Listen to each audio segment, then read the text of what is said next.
semiconductors, assembly and testing, defense and aerospace, pharmaceuticals, all of this are going to happen in this coming decade, and UP, with its vast land and progressive policies and infrastructure, can capitalize.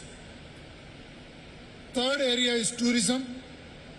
Already UP is the largest in terms of attracting foreign visitors.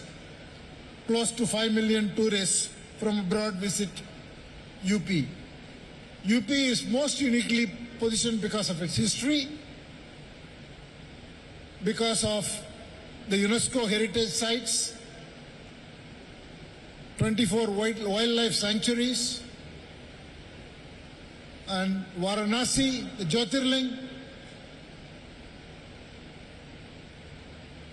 and a number of religious places which are of huge significance both for domestic tourists and for international tourists.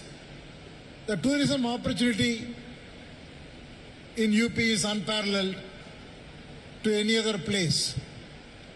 So these three growth engines can significantly contribute to Uttar Pradesh's dream of becoming a $1 trillion economy, and in the process can address a lot of jobs and address quality of life, as well as bring down the inequality that exists between the different 75 states and bring a range which is much closer, where the per capita income and quality of life can lift all people in the state of Uttar Pradesh.